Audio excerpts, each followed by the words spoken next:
욥기가 되겠습니다. 욥기 14장이 되겠습니다. 찾으신 줄 믿고 욥기 14장 7절부터 공독을 하겠습니다.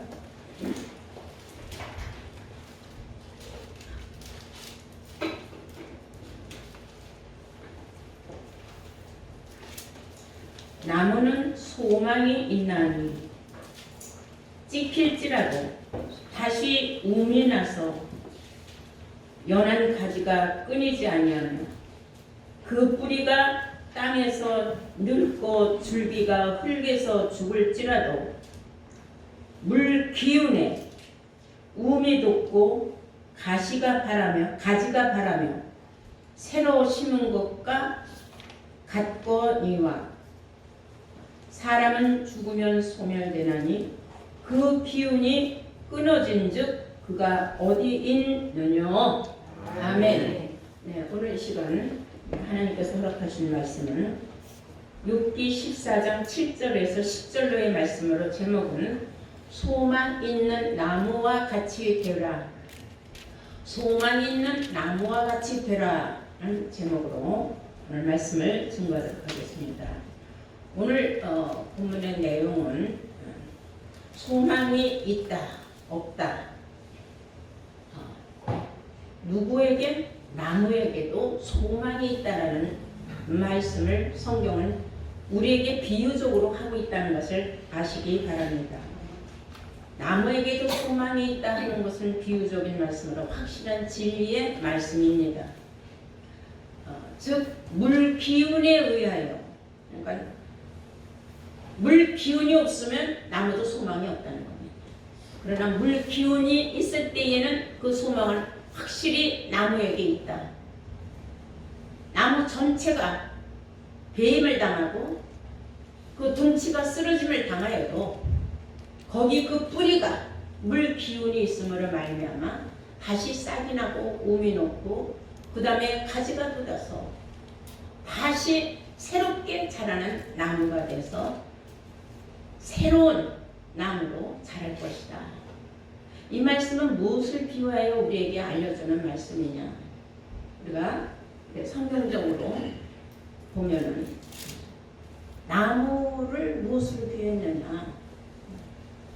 소망이 우리가 생각하는 저런 식물인 나무, 세상에 있는 나무를 비유했느냐? 그랬을 때 나무는 무엇을 우리에게 알려주고자 하는 그 비유인가? 사실 성경적으로 알고 보면 나무는 사람을 비유한 겁니다. 그래서 소망이 있는 나무는 배임을 당하여도 그 둥치가 잘려서 다 나가도 그 뿌리가 물기운에 있기만 한다면은 다시 살아날 수 있다는 것은 하나님의 주의 백성들이 물기운만 있으면은 언제든지 그 소망을 갖고 있을 때에 되살아날 수 있다. 그런 뜻이에요. 왜 배임을 당하느냐 하는 것은 환난이나 역경이나 괴로움이나 어려움을 당했을 때 소망이 없는 나무는, 즉 소망이 없는 사람은 그냥 좌절하고 방황하고 세상으로 나빠져서 그냥 세상 사람이 되고 나서 그것을 타락한다고 말하죠, 사람들은. 그러나 소망이 있는 나무는 물기운으로 인하여서 다시 새롭게 그 기운을 차리고 새롭게 심은 것과 같아진다 하면서 바로 뭐라 그러냐면 10절에는 사람은 죽으면 소멸되지만 그 기운이 끊어진 즉 그가 어디에 있느냐 그랬어요. 여기서 육신의 사람은 죽으면 소멸된다는 거예요. 아무것도 아니다. 이거 육신의 사람은. 그리고 우리가 살아있을 때에 내가 물기운을 받아서 내가 소망을 잃지 않고 있으면 결국 끝에 가서는 하나님이 약속하신 영생을 우리가 소망으로 받을 수 있다. 그런 뜻이에요. 그래서 우리가 오늘 이제 말씀에 하나님이 비유적으로 하신 말씀은 대충 여러분들은 깨달았어요. 그래서 성경이 말하는 그 소망을 가진 나무에 관해서 우리가 잠깐 알아보면 시편 119편을 한번 볼까요? 시편 119편 49절부터 한번 보실까요?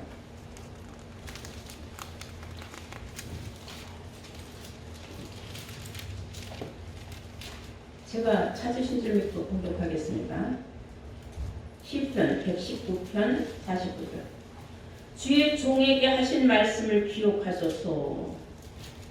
주께서 나로 소망이 있게 하셨나이다. 다윗의 고백이에요. 주께서 나에게 소망이 있게 하셨나이다. 이 말씀은 나에게 소망이 있게 한 이 말씀은 나의 곤란 중에 위로라. 주의 말씀이 나를 살리셨음이니라 그랬어요. 어떠한 곤란이 얼마나 심했는지 말도 못해. 다윗의 역사를 보면 죽을 고비도 수없이 당했습니다. 그러나 그는 소망이 있었기 때문에 그 곤란 중에도 하나님의 위로의 말씀을 항상 붙잡고 있었다고 고백을 하고 있습니다. 나의 곤란 중에 위로랑 주의 말씀이 나를 살리셨다 그랬어요. 주의 말씀이 나를 살리신 것은 내가 주의 말씀의 그 소망을 놓지 않았다는 겁니다. 그래서 나를 살리는 말씀이 있다는 거예요. 우리가 잘 아는 바와 같이 요한복음 6장 63절에 살리는 것은 영이요 육은 무익하니라 그랬어요. 내가 너희들에게 일러줄 이 말이 영이라 그랬어요. 예수님께서 하신 말씀이 나는 하늘에서 내려온 산떡이라 그랬어요. 산떡은 살아있는 떡이다. 좀 반대로 말하면 죽은 떡도 있다는 겁니다. 그러므로 예수님이 하신 말씀은 우리에게 살려주는 소망의 말씀을 우리에게 주셨다는 거죠. 근데 많은 사람들은 지금 육신의 말씀만 귀에 젖어 있고 육신의 말씀에만 달콤함을 받았기 때문에 영의 말씀을 깨닫지 못해요. 여러분들이 지금 이런 말씀을 들을 수 있는 고차원적인 지금 경지에 이르렀다는 것은 이것은 사람의 힘과 능력으로 되는 것이 아니라 여호와의 신으로 말미암아 이루어지고 있는 놀라운 축복이라는 것을 여러분들은 다시 한번 자긍심을 갖기를 바랍니다. 아멘. 로마서 8장 11절에 보시면은 예수를 죽은 자 가운데서 살리시니의 그 영이 너희 속에 거하면 너희 죽을 몸도 살리시리라 그랬어요. 아멘. 엄청난 말씀이에요. 이런 말씀을 들어본 적도 없고 어디 가서 깨닫아 본 적도 없는 수많은 예수 믿는 사람들이 있어요. 뜻을 모르는 거죠. 예수를 죽은 자 가운데서 살리시니가 누구예요? 하나님이죠. 그럼 하나님의 그 영이 예수 안에 들어가 있어서 예수는 육신적으로는 죽었습니다만 그 영은 살아있고 그는 다시 부활하고 승천했다는 것을 우리에게 알려주는 거예요. 그러므로 그의 영이 예수를 죽은 자 가운데서 살리신 그의 영이 즉 하나님의 영이 너희 속에 거하시면 살려주는 그 영이 너희 속에 거하면 너희 죽을 몸도 살리시리라. 아멘. 우리가 언젠가는 죽어서 썩어져 한 줌의 흙이 될 수밖에 없지만은 이게 소망만 확실히 갖고 있으면 하나님이 정하신 그때까지 우리가 생존하고 예루살렘에 우리가 머물러 있으면은 우리가 그 거룩한 성에 들어가 그리스도 나라에 들어가서 우리가 영생복락을 취할 수 있는 그날이 우리 앞에 올 것이다. 성경이 기록한 말씀이 이루어질 때가 있다는 겁니다. 그러니까 그때까지 우리는 항상 뭘 갖고 있어야 돼? 마음속에 소망이 있어야 된다는 거예요. 아멘. 이 소망이 없는 자들을 하나님의 영이 무엇인지 어디 가서 구경도 못 해보고 맛도 못 본 사람들을 성경은 뭐라 그러냐면 마른 뼈들이라 그랬어요. 에스겔 37장 11절 보실까요? 에스겔 37장 11절 보시겠어요. 또 내게 이르시되 인자야 이 뼈들은 이스라엘 온 족속이라 우리의 소망이 없어졌으니 우리는 다 멸절되었다 하느니라. 이 소망이 없는 뼈들은 다 멸절될 수밖에 없는 뼈들, 그 뼈들은 이스라엘 족속들로 비유하고 있어요. 이스라엘 족속은 호세아서 10장 1절에 기록된 말씀과 같이 예수 믿는 사람들을 말합니다. 예수 믿는 사람들을 말하고 있어요. 비유적으로 하는 말이라는 것을 아시기 바랍니다. 그들은 소망이 없다는 거예요. 물 기운을 맛을 못 봤어요. 물은 하나님의 말씀입니다. 예수님이 말씀하시길 내가 너희에게 영원히 목마르지 아니하는 물을 주겠다 하지 않았습니까? 목마름이 없는 그런 물이 세상에 있느냐? 세상에 아무리 생수가 많아도 막 마시고 나면 또 목말라요. 그래서 그건 육신적인 물이 아니라 영적인 물, 영적인 하나님의 말씀을 의미한다는 것을 여러분들은 아셔야 될 줄로 믿습니다. 아멘. 12절에 보니까 그러므로 너는 대언을 하여 그들에게 이르기를, 그들은 누구냐? 마른 뼈들에게 이르기를 주 여호와의 말씀에 내 백성들아 내가 너희 무덤을 열고 너희로 거기서 나오게 하고 이스라엘 땅으로 들어가게 하리라. 내 백성들아 내가 너희 무덤을 열고 너희로 거기서 나오게 한즉 너희가 나를 여호와인 줄 알리라. 그랬어요. 무덤을 열고 나올 수 있는 뼈들이 있다는 겁니다. 그 뼈들이 누구냐면 대언의 말씀을 맛본 자들이에요. 그것은 스스로 용기를 내야 돼요. 첫째는 깨닫는 지혜가 있어야 돼요. 그리고 담대함이 있어야 돼요. 그래야 그 무덤을 열고 나와요. 그렇지 않으면 그 뼈들은 그 안에서 그대로 사그라져 죽을 것입니다. 그럼 성경이 말하는 무덤은 무엇을 말하고 있느냐? 마태복음 23장을 우리가 한번 보시겠어요? 마태복음 23장 27절이에요. 무엇을 비유한 것이냐? 화 있을진저, 이 무덤들은 다 화 받는다 그랬어요. 화 있을진저 외식하는 서기관들과 바리새인들이여 회칠한 무덤 같으니 겉으로는 아름답게 보이나 그 안에는 죽은 사람의 뼈와 모든 더러운 것이 가득하도다. 그 안에, 무덤 안에는 죽은 사람들의 가득하다. 더러운 것들이 가득하다. 죽은 사람의 뼈, 즉 마른 뼈다귀는 살았다 하는 이름은 가졌으나 죽은 자들이라는 것입니다. 물론 우리가 육신적으로 봐도 무덤 속에 있는 자들은 다 죽은 자예요. 그러나 성경이 말하는 무덤은 오늘날 교회를 말하고 있어요.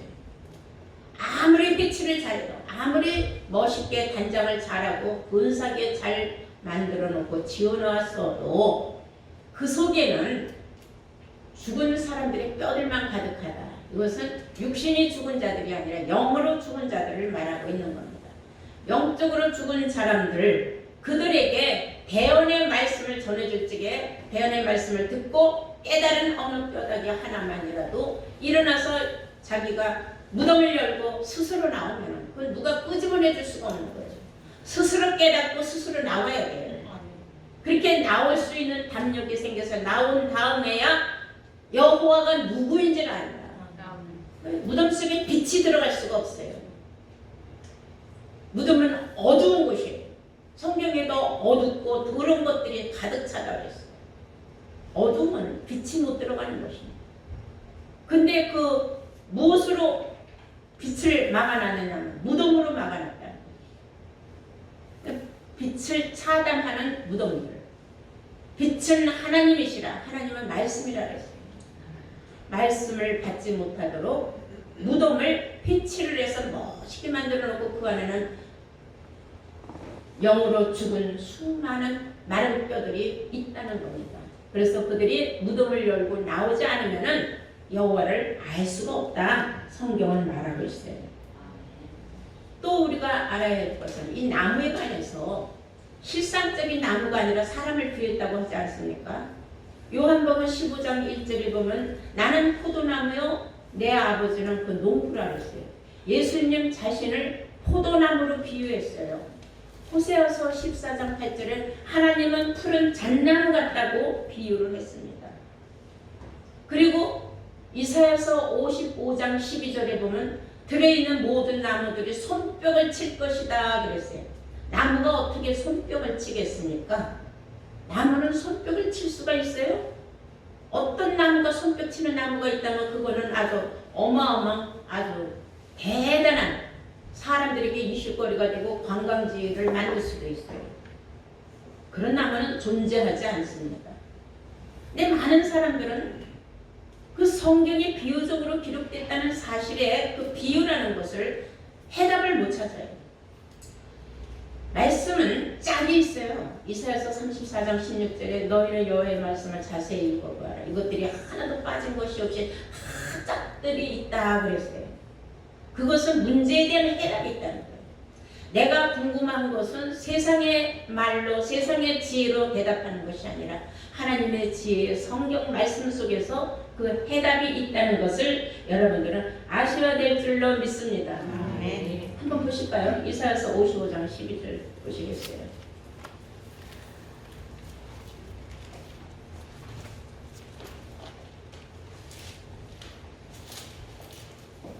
이사야서 55장 12절 찾으신 줄로 있습니다. 너희는 기쁨으로 나아가며 평안히 인도함을 받을 것이야. 산들과 작은 산들이 너희 앞에서 노래를 말하고 들의 모든 나무가 손바닥을 칠 것이며 그랬어요. 산들이 너희 앞에서 노래를 한다. 이 세상에 무슨 산이 노래를 하겠습니까? 산도 교회를 비유한 거예요. 교회 안에는 수많은 믿는 사람들이 있지 않습니까? 그 나무들이 있다는 겁니다. 그 나무들도 하나님의 말씀을 듣면 아멘 맞습니다 맞습니다 손뼉을 치면서 감동을 받는다는 거예요. 이런 말씀을 누가 지혜가 있어서 알겠습니까?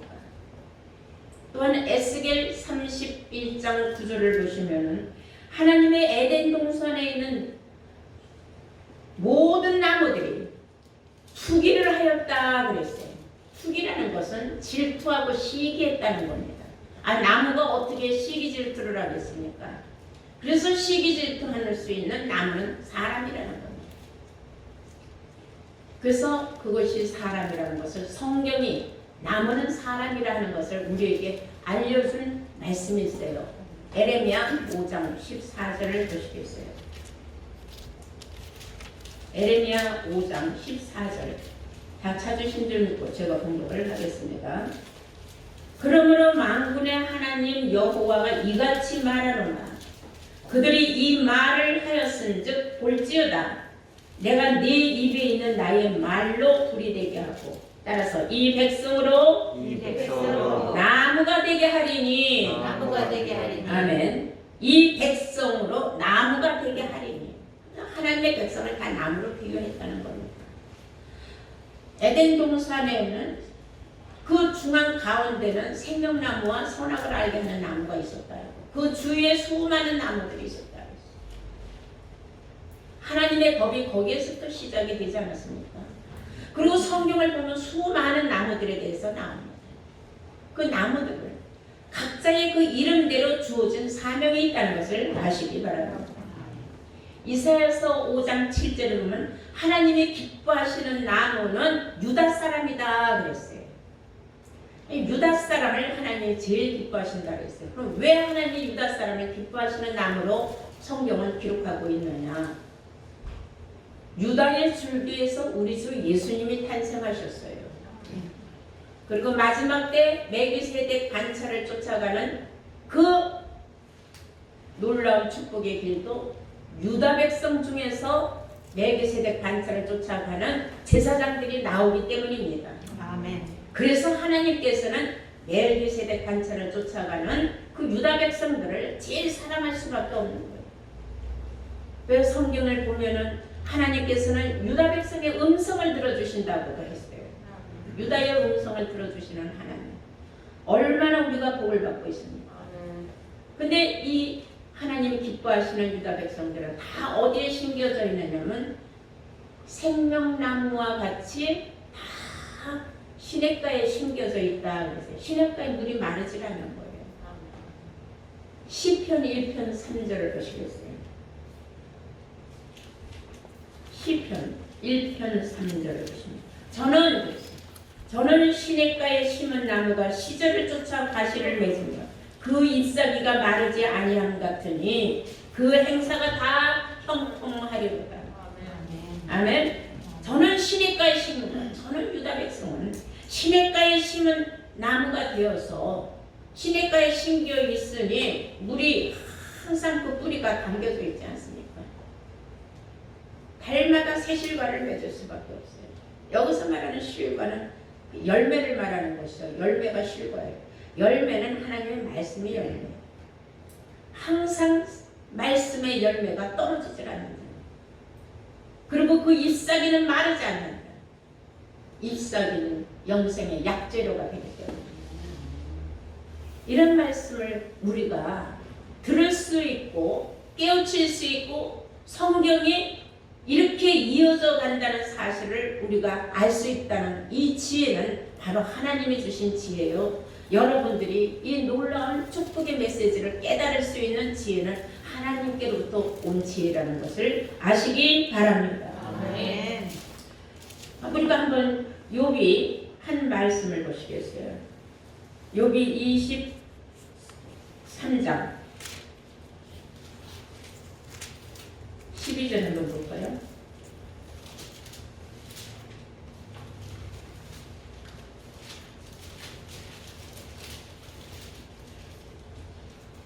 욥이가 고백하기를 자기는 어떤 일정한 음식을 먹는 것보다도 하나님의 말씀을 더 귀히 여겼다 그랬어요. 육신적인 음식이 그렇게 중요한 건 아니다 그 말이죠. 12절 내가 그의 입술의 명령을 어기지 아니하였고 일정한 음식보다 그 입의 말씀을 귀히 여겼구나 그랬어요. 말씀을 귀히 여겼다. 여러분들 말씀을 귀히 여깁니까? 말씀을 귀히 여길 수 있는 그런 마음의 중심이 똑바로 서 있어야 돼요. 가운데 말씀, 핵심적인 말씀, 여러분 마음 중심에 확실히 심겨져 있어야 돼요. 그런 사람이 항상 열매도 정말 그 열매를 보아 그 나무를 알라고 하시는 그 말씀과 같이 못된 나무는 좋은 열매 맺을 수 없고 좋은 나무가 나쁜 열매 맺을 수 없다고 하지 않았습니까? 여러분들은 항상 좋은 열매를 맺어야 하는 겁니다. 아멘. 뭘 귀히 여기기 때문에? 말씀을 귀히 여기기 때문에. 그래서 여러분들이 하늘의 소망을 항상 쌓아놓고 있어야 돼요. 골로새서 1장을 보시겠습니다. 골로새서 1장 5절 보실까요?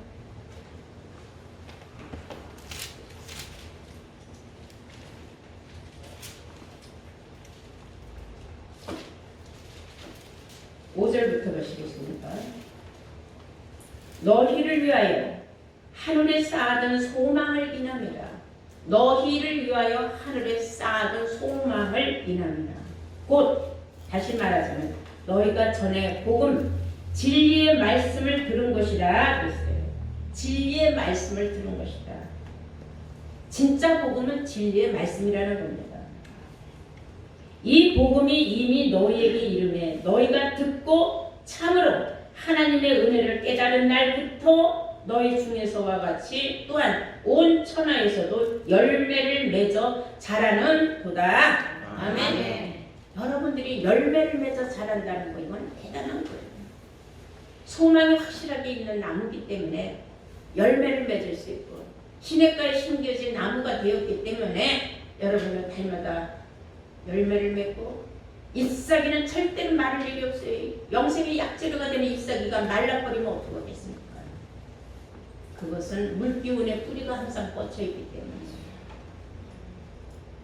여러분 절대로 여러분들이 어리석고 우매해서 소망이 없는 나무가 돼서는 안 된다는 겁니다.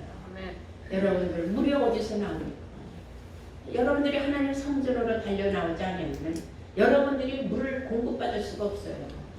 그래서 항상 하나님 성전으로 기쁨과 즐거움으로 여러분들은 달려나와야 된다는 사실을 이 시간 다시 한번 확고하게 깨닫기를 바랍니다. 네, 오늘 본문 다시 한번 볼까요? 욥기 14장 7절입니다. 나무는 소망이 있나니 찍힐지라도, 그래서 찍힌다는 건 어떤 환란, 고통, 역경이 있어서 공고함을 당할지라도 다시 움이 나서 연한 가지가 끊이지 아니하고 그 뿌리가 땅에서 늙고 줄기가 흙에서 죽는다고 할지라도 물기운에 우매 돋고 꼭 죽을 것 같은 그러한 환경 속에 있었다 할지라도 죽지 않고 다시 살아나는 것은 확고한 소망이 있는 나무이기 때문입니다. 그래서 소망이 있는 나무는 찢기울지라도 다시 그 뿌리가 물기운에 의해서 새롭게 살아난다는 겁니다. 그 뿌리가 땅에서 늙고 줄기가 흙에서 죽을지라도 물기운이 우미 돋고 물기운에 우미 돋고 가지가 발하여서 새로 심은 것과 같거니와 그래서 새로 심은 나무와 같이 되거니와 그래서 새로운 소망이 계속 솟아나는 데는 감당할 자가 없어요. 한마디로 죽으면 죽을리다 하는 그런 믿음을 가진 사람은 감당을 못한다고 했어요. 성경에 히브리서에 보면 또 순교당한 사람들의 그 믿음은 세상에 무엇으로도 감당할 수 없는 믿음을 가진 사람들이라 했어요. 이게 확실한 소망이 있는 나무입니다. 그래서 오늘 본문에 여러분들은 소망이 있는 나무가 되라고 하신 하나님의 당부의 말씀을 여러분들은 마음속에서 절대로 잊어서는 안 된다는 사실을 아시기 바랍니다. 오늘 귀한 말씀을 듣고 깨달았다면 소망이 있는 나무가 되어서 발마다 항상 새실과를 맺고 잎사귀가 마르지 아니하고 새실과를 맺는 놀라운 축복 있는 소망의 나무로 거듭나시기를 주의 이름으로 축원합니다. 아멘. 예, 감사합니다.